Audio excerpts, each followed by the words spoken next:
Hello, Lakers Nation. My name is Trevor Lane, senior writer for LakersNation.com, and this is the Lakers Nation news feed. We break down all the latest Lakers news. Obviously, your Lakers keep us pretty busy because there's always something going on in the world of the Los Angeles Lakers, but we're going to take a look at everything through purple and gold lenses and break it all down for you. But before we dive into today's topic, and I love today's topic, by the way, quick shout out to our sponsor, betonline.ag.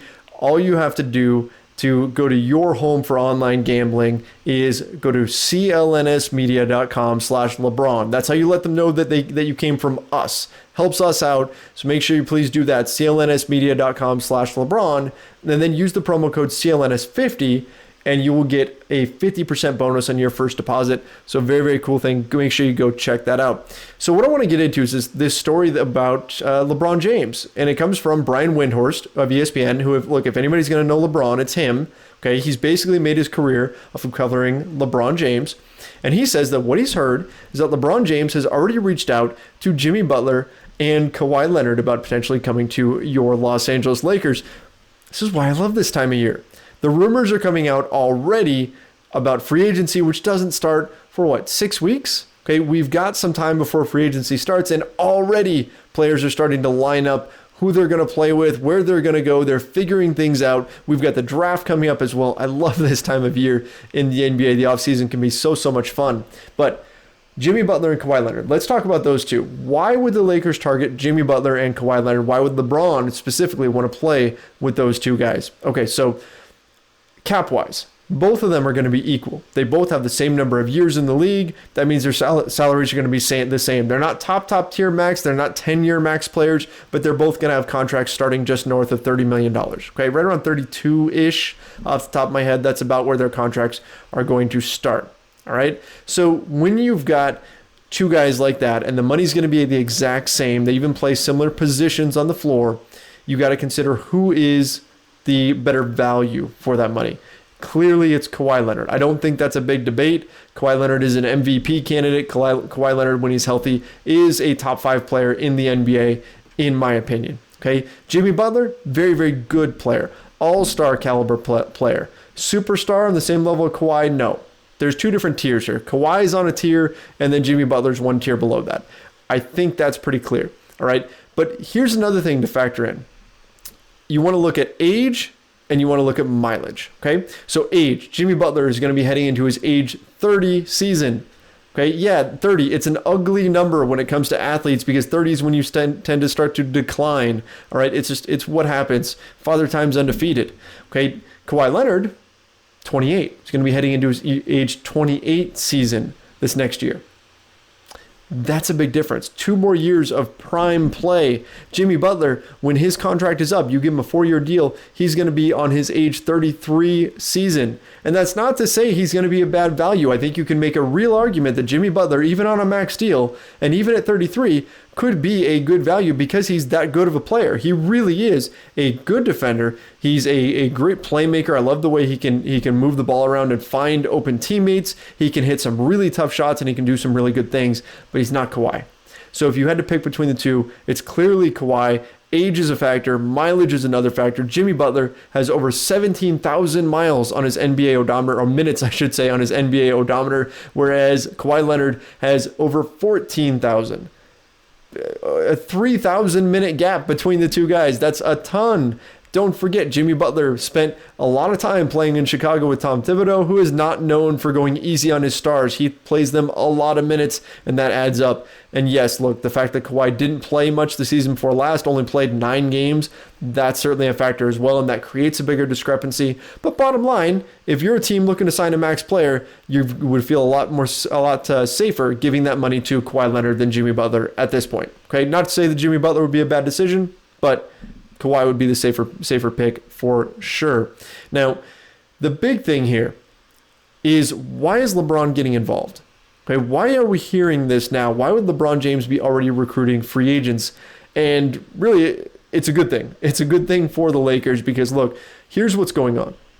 The Los Angeles Lakers have a ton of negativity swirling about them right now. It's been that way for months. right? Since we figured out the team wasn't making the playoffs. Then Magic quits, and you have all these different things happening. Magic goes on First Take just the other day and torches everything, right? He goes after Rob Pelinka, right? Says that he's a backstabber. Goes after Jeannie Buss, says that she can't make a decision because she has all these yes men around her. She's got way too many cooks in the kitchen.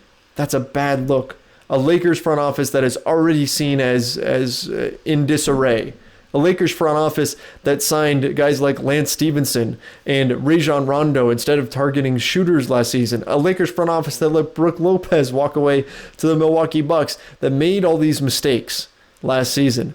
There's already so many questions about them, and now they've got this swarm of negativity to deal with. This season, it means that they've got a big uphill battle heading into free agency. It means that they are not number one on anyone's list, despite the fact that they have tons of cap space. They've got LeBron James, and they have young talent. Normally, you put those three things together, and that's really hard to beat.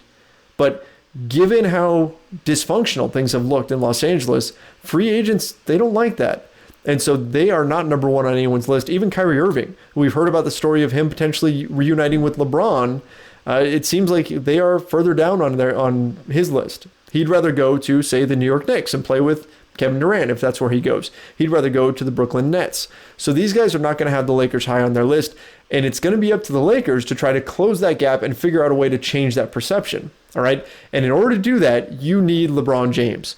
Magic Johnson, who is revered around the NBA, players love him, just threw a ton of shade at Rob Pelinka. And now Rob Pelinka is the guy that's going to be sitting across the table from the free agents the Lakers are trying to close. That is not an ideal situation. Okay, LeBron James coming in, though, who has respect on the level of a Magic Johnson. Don't forget, LeBron James came into the league before Jimmy Butler, before Kyrie, before Kawhi, before any of these guys. So growing up, they watched LeBron James. They enjoyed watching him play. They saw him dominating the league when they came in as young players. That's important because he's got that respect built in. He has that credibility. So LeBron James saying, hey, come team up with me, that's going to carry a little bit more weight than Rob Pelinka. And I'm not saying Rob Pelinka is terrible at his job. I'm not saying Rob Pelinka can't close guys. I think he certainly can. Rob is a very, very smart guy. Okay, but having LeBron there is just a different level of credibility. And the fact that he's getting involved this early is a great sign for the Lakers and absolutely a necessity. Now, that being said, because it's the Lakers and because it's free agency, because it's some of these guys are actually under contract or they're all under contract right now with other teams, that T word has got to come up, tampering. Tampering. It seems like it's all we hear about with the Lakers. In fact, people are saying that one of the reasons Magic resigned is so he could talk freely about players again and not have to worry about tampering. So why is this not tampering? Why is it not tampering for LeBron James to talk to Kawhi Leonard, who is in the playoffs right now, trying to make the NBA Finals, about potentially jumping ship? Why is it okay that he's talking to Jimmy Butler, who's still under contract with the 76ers? It's because player-to-player tampering is largely just not enforced. Because you can't. There's really no way to do it. Players are going to talk. That's going to happen. That's natural. If a team is calling up a player or calling up an agent, let's say the Memphis Grizzlies called up Kevin Durant and we're trying to get him to come over to their team, that's tampering. You have the organization calling up, trying to talk to a player who is under contract with someone else. That's something that the NBA doesn't want to see happen. But players talking to players is impossible to enforce. So what LeBron James is doing, again, and he's not doing this publicly. It's not like when he said it would be great to play with Anthony Davis, okay, where that created a whole uproar. He did that on camera. This is Windhorse hearing it behind the scenes, okay? So again, this isn't LeBron doing it overtly or anything like that. So this type of thing happens all the time. And in fact, it's very important for the Lakers to do this and back channel things. Because they have the 4th pick in the draft, they need to have a very, very good idea of what their chances are in free agency. Because if they know that they have a shot at some of these guys, that gives them incentive to go find some win now pieces with this 4th overall pick, maybe trade it, and then they have even more of a lure. They have even more bait to bring in free agents. Okay, a guy like Kyrie, a guy like Kawhi, you go land another win now piece with that 4th overall pick, and the Lakers become a more attractive destination. On the flip side, if they hear, no way, not happening, they're not landing anybody, then it becomes more likely that they hang on to that pick Because why trade it if you know you're not going to be able to land a free agent? Better to just add to your young core. Hopefully you find somebody who blows up, and then you've got another piece moving forward, or something you can ship out at the trade deadline, or whatever, right? So it becomes more likely that they hang on to the pick if they hear that they're not going to get anybody. So it's really important that they do things like this, and LeBron James can definitely help out in that endeavor as they're trying to come up with as much intel as they possibly can. Now, speaking of tampering and all that, by the way, look, all these free agents are out there, but their incumbent teams are going to try to keep them. Okay, Toronto is doing something right now called Kawhi and Dine. Yeah, they're trying to make the NBA Finals, but they're also starting the push already to keep Kawhi. Okay, Kawhi and Dine is where they are having businesses, and this isn't from the Raptors themselves, because that would definitely be an issue, but businesses around Toronto are offering to allow Kawhi to eat free for life if he re-signs with the Toronto Raptors. That's an incentive to sign. There's also someone who is offering a multi-million-dollar condo so he can live for free, rent-free, for Kawhi Leonard if he re-signs with the Toronto Raptors. Now, look, if any of that was worked into his contract, if any of that was really a tipping point for him to go one place or another, then look, there'd be some issues, because yes, you can imagine some people in Los Angeles would probably offer up crazy things in order to get guys like Kawhi Leonard to come and join the Los Angeles Lakers.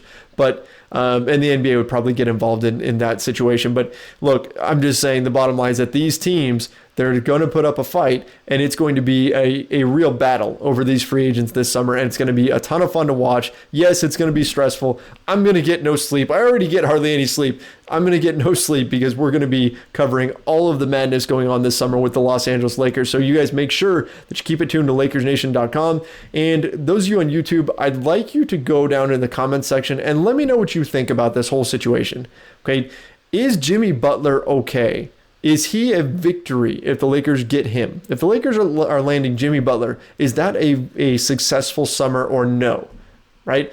Is it going to take a top tier guy like a Kawhi Leonard, like a Kevin Durant, in order to make you feel like the Lakers had a successful summer? Or is Jimmy Butler a win, given everything that's been going on? I'd like to know what you guys think about that. Go ahead and comment below, and don't forget to hit that subscribe button. Till next time, guys, my name is Trevor Lane, and you can follow me on Twitter at Trevor_Lane. See ya.